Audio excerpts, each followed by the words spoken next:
Bismillahirrahmanirrahim. Assalamualaikum warahmatullahi wabarakatuh. Perkenalkan, nama saya Jafar Arif Nur Rahmat. Saya dari jurusan Pendidikan Bahasa Isyarat, kelas 5C, NIM 1908105054. Di sini saya akan menerangkan sebuah kompetensi inti dan kompetensi dasar mata pelajaran bahasa Arab MTS. Ya. Yang pertama itu saya akan menjelaskan makna kompetensi inti dan kompetensi dasar. Teman-teman harus diperhatikan apa itu makna kompetensi inti dan kompetensi dasarnya, teman-teman. Kompetensi inti merupakan gambaran cara kategorial mengenai kompetensi dalam aspek sikap, pengetahuan, dan keterampilan yang harus dipelajari peserta didik untuk satu jenjang sekolah, kelas, dan mata pelajaran. Kompetensi inti adalah tingkat kemampuan untuk mencapai standar kompetensi lulusan yang harus dimiliki peserta didik pada setiap tingkat, kelas, atau program yang menjadi landasan pengembangan kompetensi dasar.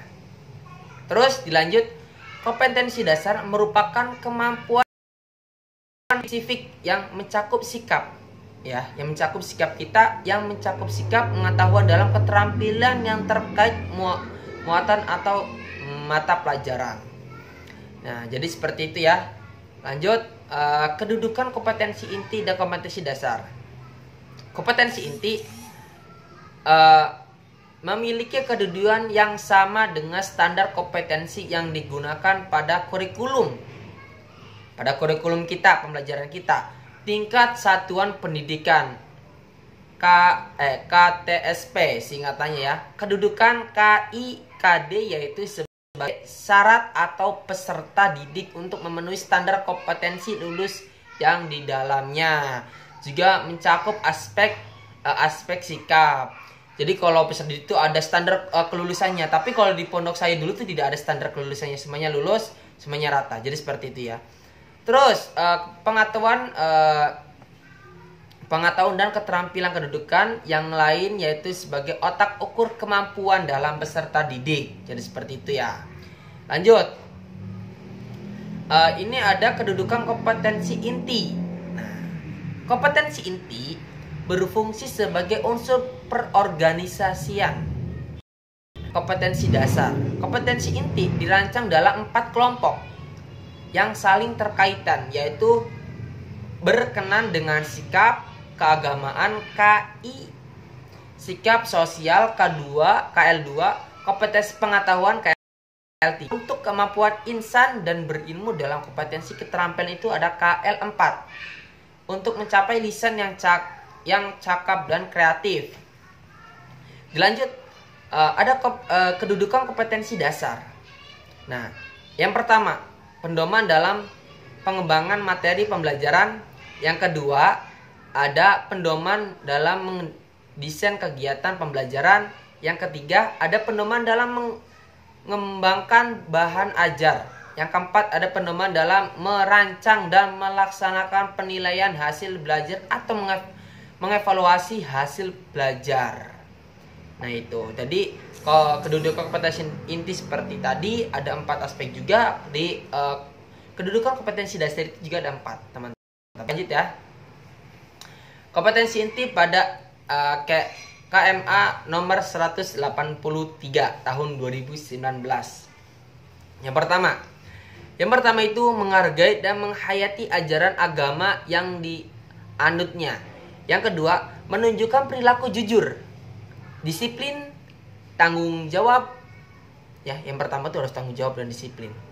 Peduli, toleran, gotong royong, santun, percaya diri dalam berinteraksi secara efektif dengan lingkungan sosial dan alam jangkauan pergaulan dan keberadaannya. Jadi seperti itu. 3. Memahami yang menerapkan pengetahuan faktual, konseptual, dan prosedural berdasarkan rasa ingin tahunya tentang ilmu pengetahuan, teknologi, seni, budaya terkait fenomena dan kejadian tampak mata. Yang keempat, mengelola, mengaji, dan menalar dalam ranah konkret, mengurangi, merangkai, memodifikasi, dan membuat dan rahan abstrak. Nah, jadi seperti itu. Ada 4 kompetensinya ya. Lanjut. Hubungan antara kompetensi inti dan kompetensi dasar. Gimana sih secara hubungannya teman-teman?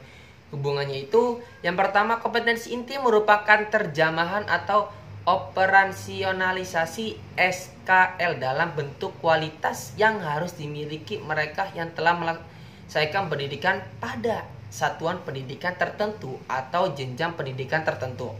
Yang kedua, kompetensi dasar merupakan penjabaran kompetensi inti yang cakupan materinya lebih sempit dibandingkan dengan kompetensi inti. Yang ketiga, itu ada kompetensi dasar diturunkan menjadi indikator digunakan untuk jadi seperti itu teman-teman ya. Oke, lanjut. Terus ada aspek-aspek materi pembelajaran bahasa Arab. Yang pertama itu ada penataran kembali distribusi materi yang ditumpangkan tindingkan antara jenjang dan antara kelas. Terus perumusan level kompetensi yang ditingkatkan untuk membekali peserta didik lebih tinggi dalam berpikir kritis dan inovatif. Terus yang ketiga ada penataran kesinambungan dan keselaraan perumusan antara KD1 sikap spiritual, KD2 sikap sosial, KD3 pengetahuan, dan KD4 keterampilan. Terus juga dilanjut lagi ada penguatan mata pelajaran bahasa Arab sebagai pengantar siswa menjadi warga bahasa Indonesia yang hidup dalam keberagamaan. Jadi begitu teman-teman. Lanjut ya. Aspek-aspek materi bahasa Arab MTS yang terdapat pada rumusan KD3 dan KD4. Kompetensi dasar dari KD3 adalah dasar pengembangan materi pembelajaran. Sedangkan kompetensi dasar dari KD4 mengarahkan keterampilan dan pengalaman pelajaran yang perlu dilakukan peserta didik. Nah, ini aspek-aspek materi bahasa Arabnya. Lanjut. Di KD3 dan KD4 ya. 37 memahami fungsi sosial struktur teks dan unsur kebahasaan, bunyi, kata, makna, dan gramatika dari teks berdasarkan yang berkaitan dengan tema gunwanun. Nah, itu ya. Terus yang dari KD3 nomor 38 menganalisis gagasan dari teks sederhana yang berkaitan dengan tema al-unwanun dengan memperhatikan bentuk, makna, dan fungsi dari susunan gramatika. Nah, dari 100 al-arqamu. Nah, terus di KD4 nomor 47 mendemonstrasikan tindakan tutur, memberikan dan meminta informasi terkait tempat tinggal, lokasi, dan nomor rumahnya dengan menggunakan kata tanya ma, kam, ma atau kam baik secara lisan maupun tulisan. Nomor 48 menyajikan hasil analisis gagasan dari teks sederhana yang berkaitan dengan tema al-unwanun dengan memperhatikan bentuk, makna, dan fungsi susunan gramatika. Ya, jadi seperti teman-teman. Lanjut, profil kemampuan siswa setelah mempelajari tema ini. Gimana sih ya sikapnya itu siswa itu? Nah, yang pertama, siswa mampu memahami teks sederhana yang berkaitan dengan tema al-unwan. 2. Siswa mampu meminta informasi terkait dengan lokasi tempat tinggal dengan menggunakan kata tanya ma atau kam. Siswa mampu menganalisis gagasan dari teks sederhana yang berkaitan dengan tema al-unwanun. Siswa mampu mendeskripsikan hasil analisis gagasan dari teks sederhana yang berkaitan dengan tema al-unwanun dan memperhatikan bentuk, makna, fungsi dari susunan gramatikanya, teman-teman. Terima kasih. Allahumma fiqh lakum. Wassalamualaikum warahmatullahi taala wabarakatuh.